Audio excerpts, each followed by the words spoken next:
বেশি দেওয়া যাবে না, লেবু অনেক দাম। আর একটু লেবু লাগবে না মো, কিন্তু লেবু তো অনেক দাম। তুমি কি গরিব, একদম গরিব? আম্মু তো সর্বসেরা গরিব, বিশিষ্ট গরিব, সর্বসেরা বাংলাদেশ অ্যাওয়ার্ডপ্রাপ্ত গরিব, বুঝছো? যারা বড় লোক শুধু তারাই এখন লেবু খায়, বুঝতে পারছো? এই লেবু এখন বড়িতে বিক্রি হচ্ছে, তাই আমার মেয়ের সঙ্গে দুষ্টুমি করছিলাম। আজকে লেবুর শরবত বানিয়েছি, মনে হচ্ছে যেন স্বর্ণ গুলাচ্ছি। তো যাই হোক, লেবুর দাম আরো কমিয়ে আসুক। আর সামনে তো গরম আসতেছে, অলরেডি গরম পড়তেছে, তো লেবুর শরবতটা খেয়ে হচ্ছে পরানটা জুড়ায় যায়। লেবুর দাম আর স্বর্ণের দাম এখন আকাশ ছোঁয়া। তো কি আর করব, আমাদের মতো বাঙালিরা তো মহা বিপদে পড়ছে সারাদিন রোজা রেখে। এখন যদি এক গ্লাস ঠান্ডা ঠান্ডা শরবত খাওয়া যায় তাহলে তো খুব ভালো লাগে। আসলে এই রমজান মাসে কেন যে বাংলাদেশেই শুধু এরকম সিন্ডিকেটটা করে জানি না, সারা পৃথিবী জুড়েই দেখবেন যে রমজান মাস আসলে সবকিছুর দাম কমিয়ে দেয়, শুধুমাত্র বাংলাদেশ ছাড়া। আমাদের দেশে শুধু দেখা যায় রমজান মাস আসলে যত প্রকার মানে অসাধু ব্যবসায়ীরা আছে উথাল পাতাল শুরু করে দেয়, কোন দ্রব্যের উপর কিভাবে চড়াও দাম নিয়ে মানুষকে গলা কাটবে। তো এই একটা অবস্থায় সিন্ডিকেট আসলে ভাঙা উচিত। তো আমি প্রশাসনের দৃষ্টি আকর্ষণ করছি, আমার যত ভিউয়ার্সরা আছেন আপনারাও একটু কমেন্ট করে জানাবেন কার অঞ্চলের কি অবস্থা। আমাদের এদিকে লেবু, তারপরে হচ্ছে শসা, এইসবের অতিরিক্ত দাম নিচ্ছে। আর কেন নিচ্ছে বুঝতে পারছি না। কৃষকরা কিন্তু ওইদিকে দাম পায় না, আর এদিকে হচ্ছে আমাদের মতো মধ্যবিত্ত ফ্যামিলির মানুষেরা পড়েছে মহা বিপদে। তো আমরা না পারি হাত পাততে, না পারি মানে কিছু বলতে, কি আর করব। তো খেতে তো হবে। আজকে একটা লেবু নিয়ে আসছি, তো এই লেবুটার দাম মাত্র 10 টাকা ছিল।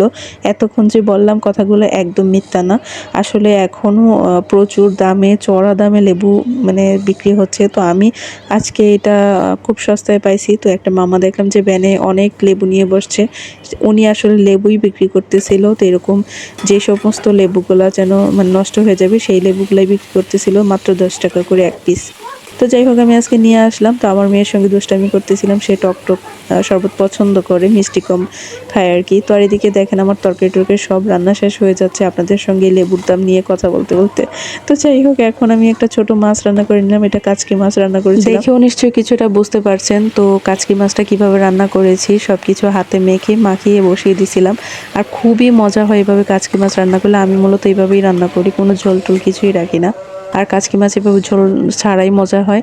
তো যাই হোক, আমার কাচকি মাছ রান্না শেষ হয়ে গেলে আমি তাড়াতাড়ি হচ্ছে একপাশে চিকেনটা কষিয়ে নিলাম। তো চিকেন বলতে এখানে আমি হাড় গুড়, গলার হাড়টা এগুলা সব মিলিয়ে একটা খিচুড়ি রান্না করব। তো সবজি দিয়ে হচ্ছে এই খিচুড়িটা খুবই মজা হয়। তো এবার চাল ডাল, তারপরে লবণ হলুদ, তারপর কাঁচামরিচ এগুলো দিয়ে একটু বসিয়ে নিছি। আর এদিকে আমি সবজি, তারপরে হাড় গুড় যা দিব এগুলাকে একটু এভাবে কষিয়ে নিলাম।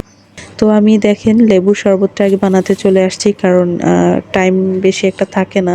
তো রান্না বান্না করতে গেলে দেখা যায় একদম টাইম হয়ে যায়। তো আমার হাজবেন্ডও আবার চলে আসে, আপনাদের ভাইয়া আসে অফিস থেকে। তো ও এসে হচ্ছে করতে চায়, কিন্তু আমি ওকে দেই না করতে, কারণ বুঝেনি তো একটু টায়ার্ড থাকে। তো আমি এই জন্য আর কি দিতে চাই না। তো তাই আমি সব কিছু করে নিচ্ছিলাম। তো দেখেন এইদিকে আমার মেয়ে আমাকে শুধু বারবার বলতেছে, আম্মু বেশি করে লেবু দাও, বেশি করে লেবু দাও। আর আমাকে পাকা পাকা কথা বলে আমি নাকি গরিব, এটা সেটা বলতেছে। তো আমি ওর সাথে দুষ্টামি করতেছিলাম আর কি, আর বলতেছিলাম যে এত বেশি লেবু তো দেওয়া যাবে। গরিব, একদম গরিব। আম্মু সর্বসেরা গরিব, বিশিষ্ট গরিব, সর্বসেরা বাংলাদেশ অ্যাওয়ার্ডপ্রাপ্ত গরিব, বুঝছো? যারা বড় লোক শুধু তারাই এখন লেবু খায়, বুঝতে পারছো? তো যাই হোক, তোমাকে এক গ্লাস দিই, তুমি খাও, ঠিক আছে? মেয়ের সঙ্গে দুষ্টু মিষ্টি গল্প করতে করতে আমার শরবত বানানো হয়ে গেছে। আর এইদিকে এসে দেখি আমার খিচুড়িও প্রায় হয়ে গেল।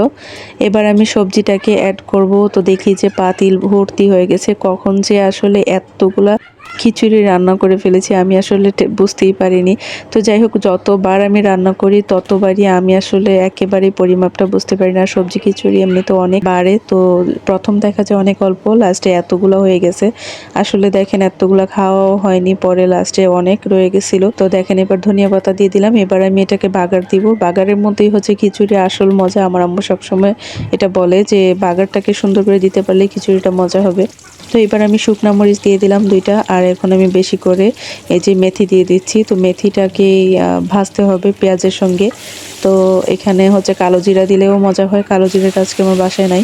তো এবার খিচুড়ি কিছু দিয়ে এখানে বাগারটা করে নিচ্ছি। বাগার দেওয়া শেষ, এই যে ঢেলে নিলাম। তো আজকের খিচুড়িটা বেশ ভালো মজা হয়েছে। আর আমার জামাই আমার হাতের খিচুড়ি খুবই পছন্দ করে। সঙ্গে যদি ডিম ভাজা না হয় আমার একেবারেই পানসে পানসে লাগে, খিচুড়ি ভাল লাগে না খেতে। খিচুড়ির সঙ্গে বেগুন ভাজা, ডিম ভাজা এগুলো খুব ভালো লাগে। আর এখন বেগুন আনতেও পারবো না, বাসায় বেগুন নাই। আর বেগুনের যা দাম, একেবারেই বয়কট করবেন আপনারাও। আমি তো দাম বাড়ার সঙ্গে সঙ্গে বয়কট করছি, আমি আর বাসায় আনিই নাই।